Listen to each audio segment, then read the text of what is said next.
¿Qué tal, amigos? Sed bienvenidos a vuestro canal de lectura El Enviado. Hoy, antes de empezar, quería mostraros una de mis joyas, que es la primera vez que el señor Juanjo Benítez y yo coincidimos.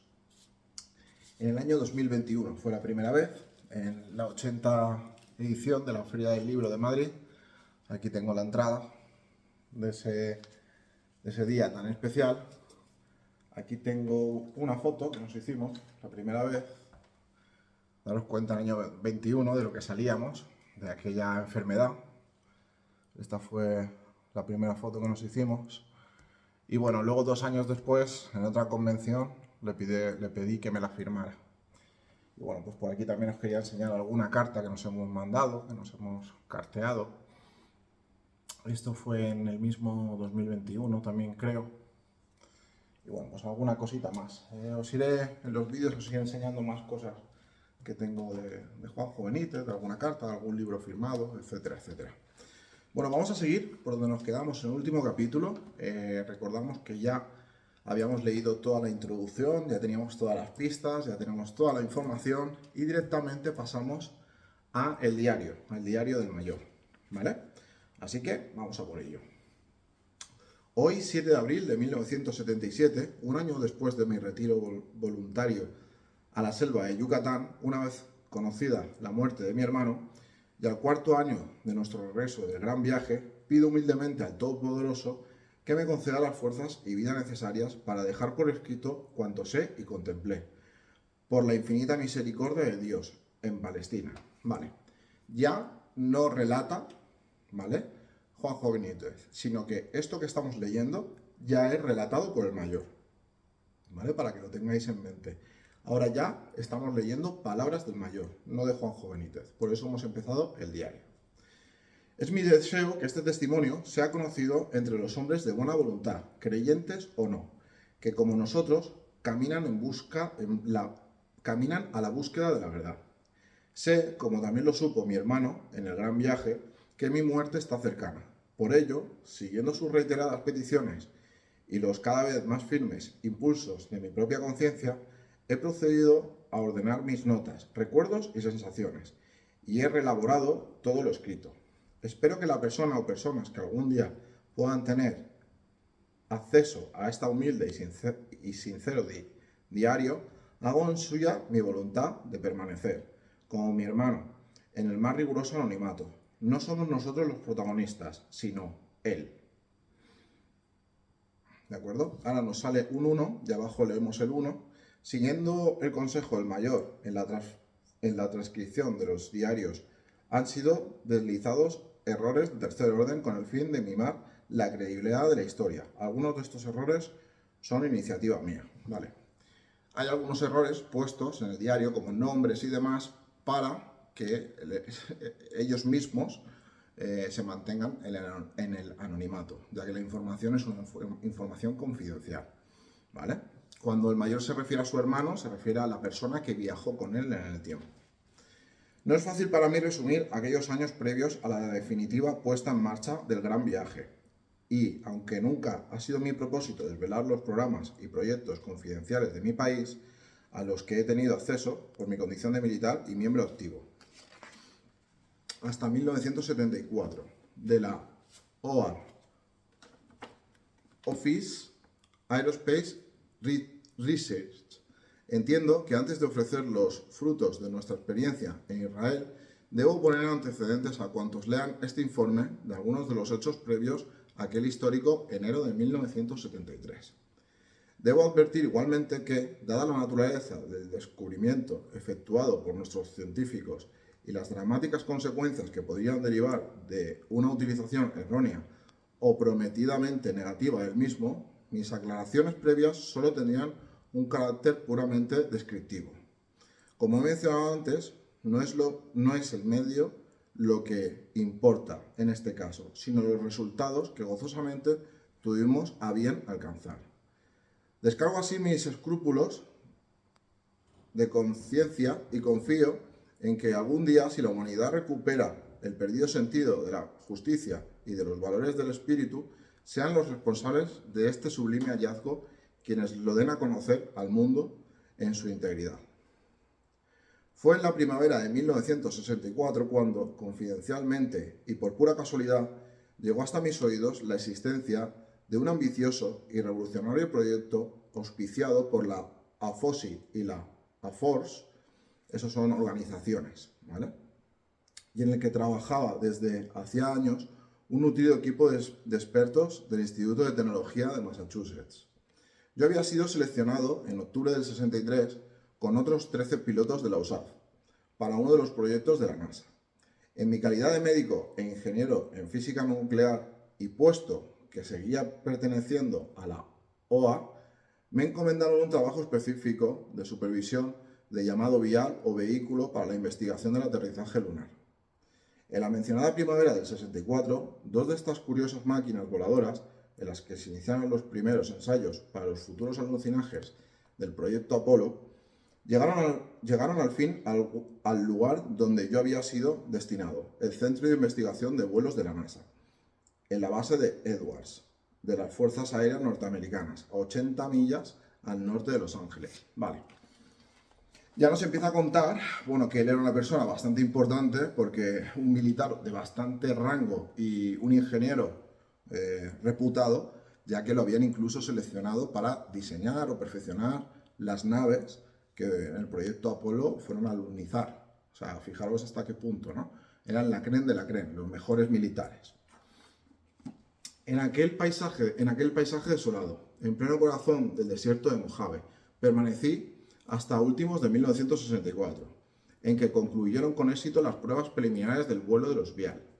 No tengo que repetir que aquellas pruebas y otros proyectos, en especial los de la USAF, habían sido calificados como altamente secretos. El ingreso en el recinto de la base y en las experiencias en particular era limitado al personal especialmente acreditado. Durante meses conviví con otros candidatos astronautas, oficiales, científicos y técnicos, todos ellos en posesión de la Top Secret Security Clearance, llevando a mis oídos un fantástico proyecto, la operación Swigel, eslabón, es Wigel, entre paréntesis, eslabón, es lo que significa. Una vez finalizado mi trabajo en Edwards, la NASA estimó que debía incorporarme al Centro Marshall de vuelos especiales. Mi verdadera vocación ha sido siempre la investigación, concretamente el joven mundo de la teoría unificada de las partículas elementales. Sin embargo, mis inquietudes en aquel mes de diciembre del 64 discurrían por otros derroteros. Los costos de la NASA habían empezado a dispararse y el Centro Marshall trabajaba día y noche para encontrar nuevos sistemas o fuentes de energía que abaratasen las costosas baterías químicas de los proyectos Explorer, Mercury y Géminis. Una semana antes de Navidad, y por motivos de trabajo, tuve que volar nuevamente a la base de Edwards. Durante uno de los almuerzos con el personal especializado conocí al nuevo jefe del proyecto Swigel, el general.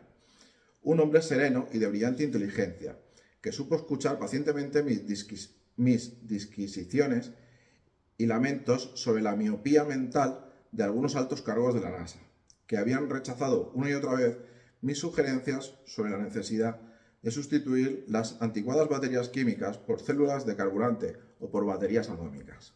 El general pareció interesarse por algunos de los detalles de las pilas atómicas y yo, lo reconozco, me desbordé saturándole con una lluvia de datos e información en torno a las excelencias del plutonio 238, del curio 244 y del promedio 147.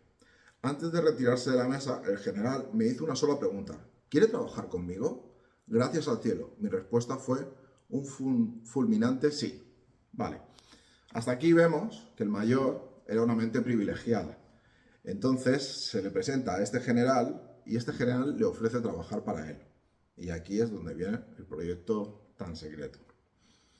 De esta forma, en enero del 65, abandonaba definitivamente la NASA para incorporarme al módulo de experiencias de la USAF en Mojave.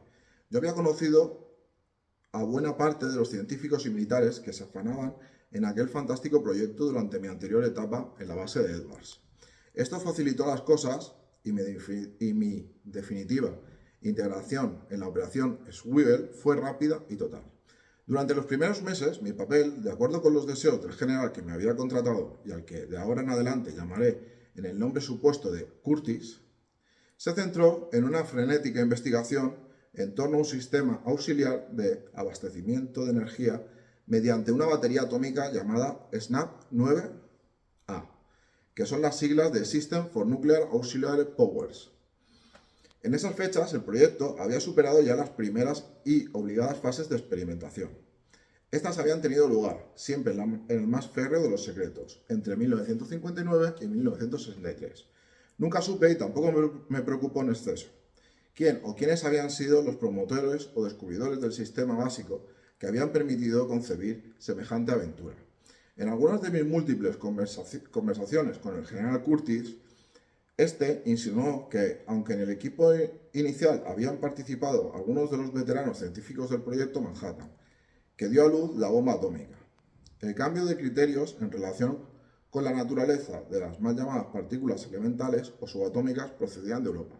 Al parecer, y a través de la CIA, las Fuerzas Aéreas norteamericanas habían recibido, procedentemente de Europa Occidental, una serie de documentos en los que se hablaba de un brusco cambio de 180 grados en la interpretación de la física cuántica.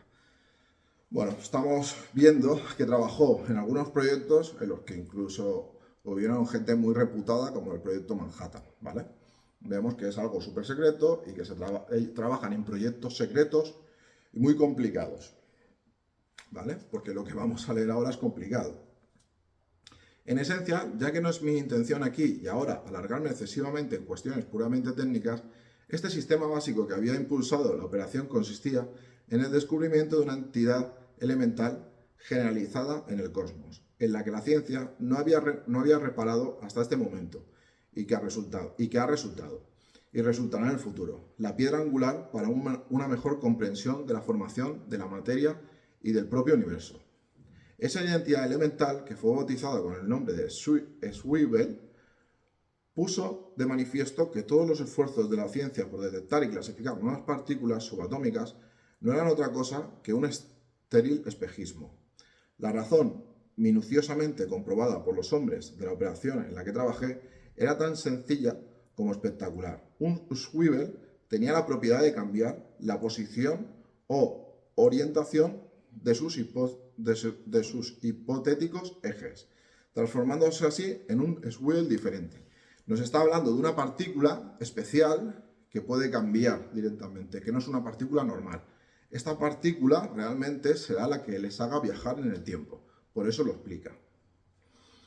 El descubrimiento dejó perplejos a los escasos iniciados, arrastrándolos irremediablemente a una visión muy diferente del espacio, de la configuración íntima de la materia y del tradicional concepto del tiempo. ¿Veis?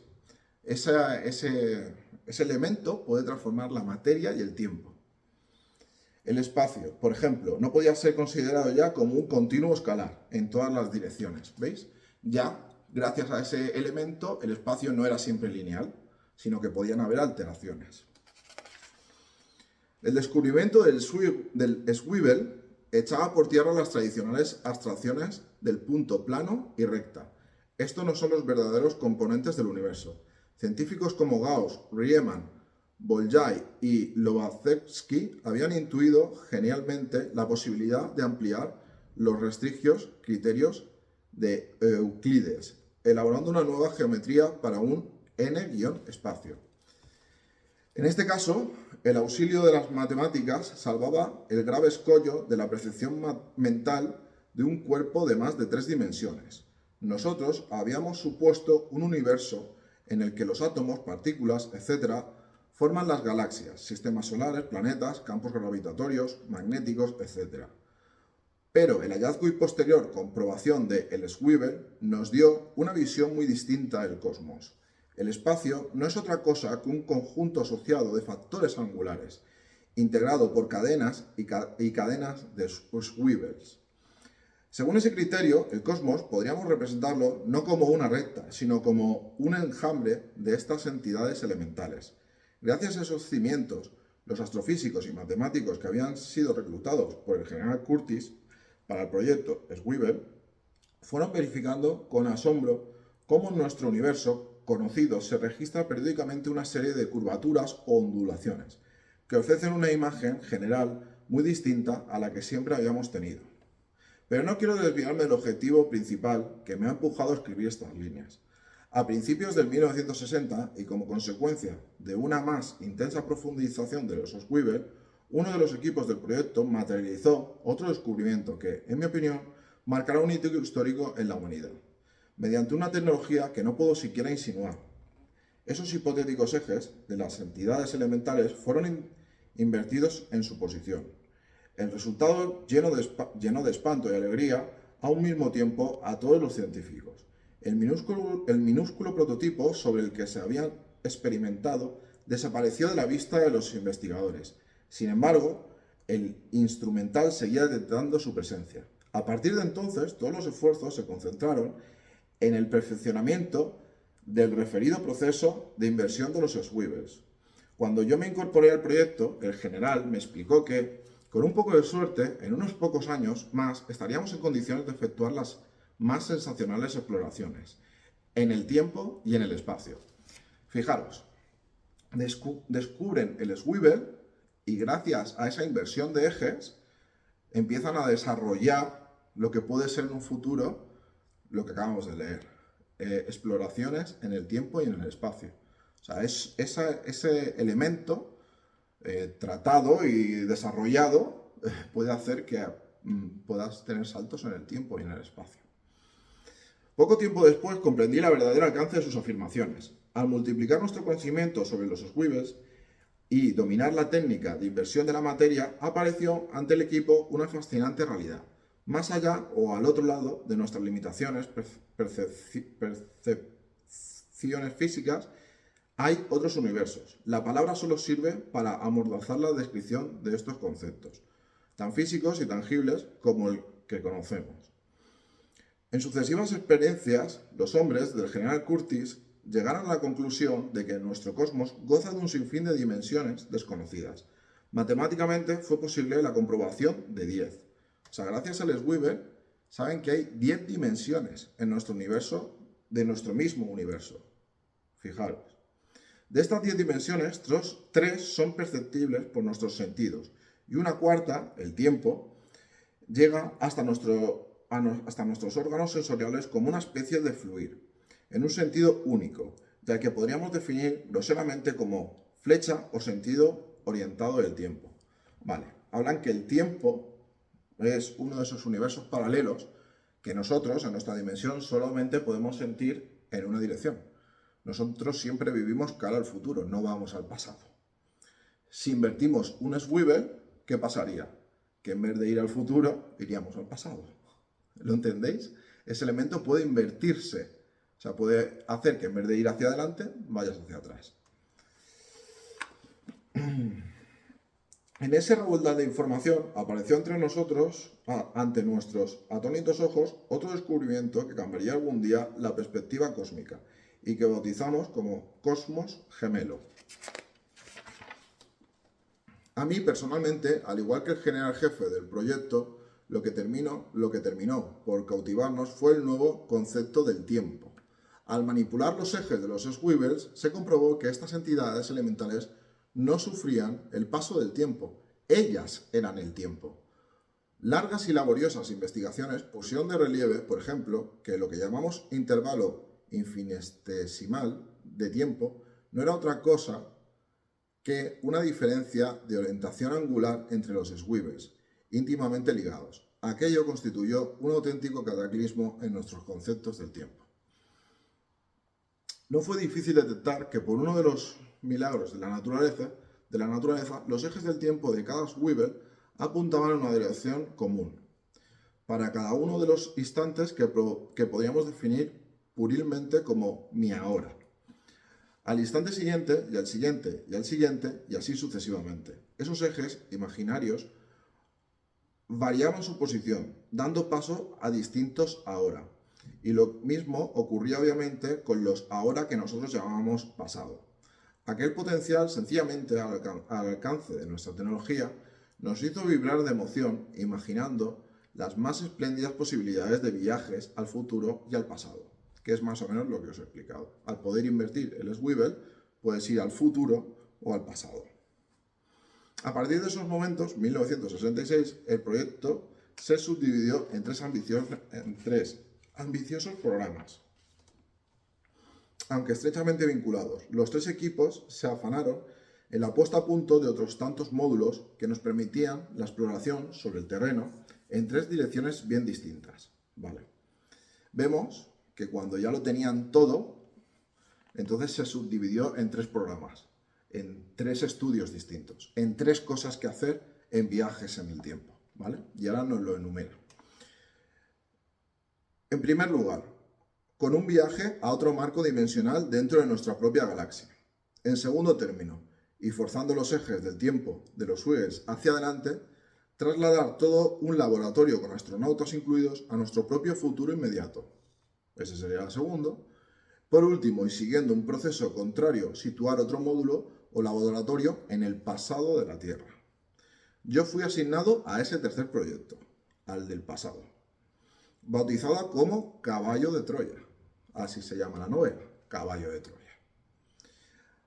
Y a él, a cuanto le rodeó hasta que fue consumado en enero del 73. Me referiré en esta primera parte del diario. O sea, ya sabemos que gracias a ese compuesto, lo llamaremos así, se puede viajar en el tiempo, espacio-tiempo, y que cuando lo tenían desarrollado, lo subdividieron en estas tres opciones y él fue asignado a la de viajar al pasado.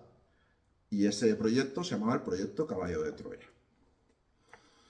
Desde 1966 a 1969, nuestro módulo, bautizado entre los miembros del equipo como La Cuna, el módulo se refiere, cuando se está refiriendo al módulo, se refiere a la nave espacial. O sea, al módulo en el que se van a meter para viajar en el tiempo, a través de ese módulo. Del equipo, los miembros del equipo como La Cuna, así lo llamaban a ese módulo, a causa de su parecido con dicho mueble. Experimentó sucesivas modificaciones hasta alcanzar un volumen lo suficientemente grande como para albergar a dos tripulantes. Es decir, dentro de ese módulo cabían dos personas. Ya os imagináis quiénes fueron. Él y el que llama a su hermano, que estaba en el cementerio de Arlington. ¿Veis cómo todo va encajando? La atención del reducido grupo de científicos que fuimos seleccionados para la operación Caballo de Troya estuvo fija durante muchos meses en la consecución de un sistema que permitiera una total y segura manipulación de los ejes del tiempo de los Wiggles, de toda la cuna, tanto manual como electrónicamente. Finalmente, y con la colaboración de la Bell Aerosystems Co. de Niagara Falls, la misma empresa que diseñó y construyó el ML o módulo lunar para el proyecto Apolo, nos hicimos con un laboratorio de 10 pies de alto, con 4 puntos de apoyo extensibles, de 13 pies cada uno, y un peso total de 3.000 libras. A diferencia del módulo del primero de los proyectos que he citado, cuya operación fue bautizada como Marco Polo, el nuestro no necesitaba de un sistema de propulsión. La operación de inversión de todas las subpartículas atómicas de la cuna incluía el recinto geométrico del mismo. Sus ocupantes y la totalidad de los gases, fluidos, etc., que lo integran podían efectuarse en seco, es decir, sin que el habitáculo y sus pies de sustentación tuvieran que moverse del lugar elegido. Nuestro hábitat de trabajo, en todos aquellos años, el corazón salitroso del desierto de Mojave, reunía además otros requisitos de gran importancia para las primeras y decisivas experiencias de la operación Caballo de Troya. Los informes geológicos nos tranquilizaron sobremanera al asegurarnos que aquella zona, a pesar de hallarse en el filo de la placa tectónica norteamericana de gran actividad telúrica, no había sufrido grandes cambios desde finales del periodo Jurásico, hace más de 135 millones de años, cuando se produjo la llamada perturbación nevadiana. Vale, os explico un poco esto.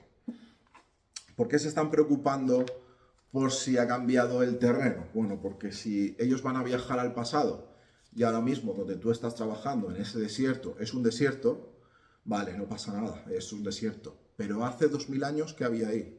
Igual ha cambiado el terreno y ahí había una montaña. Y si tú donde estás saltas en el tiempo hacia atrás, a lo mejor apareces dentro de una montaña. Por eso miraron el terreno si era igual ahora que hace 2000 años, porque ellos iban a saltar al pasado, ¿lo entendéis? A pesar de todo, y como medida complementaria, la cuna fue provista de un equipo auxiliar de propulsión, consistente en un motor gemelo al del vial en el que yo había trabajado en el año 1964. General Electric nos proporcionó un motor principal de turbina a chorro CF202V, que fue montado verticalmente y que permitía un rápido y seguro movimiento ascensional. Estas medidas de seguridad, que fueron muy poco utilizadas, revisten, sin embargo, una gran importancia. Una de nuestras obsesiones, mientras iba perfilándose el primer gran viaje del proyecto Caballo de Troya, era acertar con la orografía del terreno elegido para el salto hacia atrás en el tiempo. Si nuestros informes técnicos erraban en lo que a la configuración física y geológica del punto de contacto se refería, la inversión de los ejes del tiempo de los Square podía resultar catastrófico. La cuna, por ejemplo, posada en pleno siglo XX, en una planicie podía quedar desintegrada si aparecía por error en el interior de una montaña. ¿Veis lo que yo os he dicho? Que si no calculan muy bien el salto en el tiempo, dónde van a ir, puede ser que lo que ahora es un descampado antes sea una montaña. Y que en el pasado podía haber ocupado en ese mismo espacio que hoy estamos utilizando como punto de contacto. Por tanto, después de infinidad de cálculos y estudios, los hombres del general Curtis aceptamos de buen grado que, salvo contadas excepciones, la fase de inversión debía provocarse siempre en el aire. Llegaron al punto de que, en vez de hacer el viaje en el tiempo desde la Tierra, que lo suyo sería con ese motor que han construido, subir al cielo y hacer el viaje en el tiempo desde el cielo. ¿Por qué? Porque el cielo es igual ahora que hace 2000 años, a 100 metros de altura. Entonces así no corrían peligro. Muy bien pensado. En estado estacionario. Una vez localizado electrónica y visualmente el punto de contacto, la cuna podría ser aterrizada con toda comodidad y sin riesgo alguno de choque o desintegración. Vale, vamos a dejarlo por aquí, en este primer capítulo, dentro del diario. ¿Qué hemos conocido en este capítulo? Bueno, hemos conocido quién era el mayor. El mayor era un ingeniero muy inteligente que trabajó para la NASA, que desde que trabajó para la NASA conoció a un general, el cual le invitó a trabajar en un proyecto. Que ese proyecto, bueno, era el Swivel, que desarrollado resulta que se puede viajar en el tiempo. Hacia adelante, hacia atrás o en el cosmos, fijaros, ya que los ejes podían variar de ese elemento. Él es designado a los viajes al pasado. Ya están viendo cómo va a ser el salto. Ya están viendo el salto al pasado, dónde va a ser. Están calculándolo todo, ¿vale? Así que hasta aquí, en el día de hoy, nos vamos acercando, porque ya sabéis que lo siguiente que va a pasar es que van a saltar hasta la época de Jesús de Nazaret.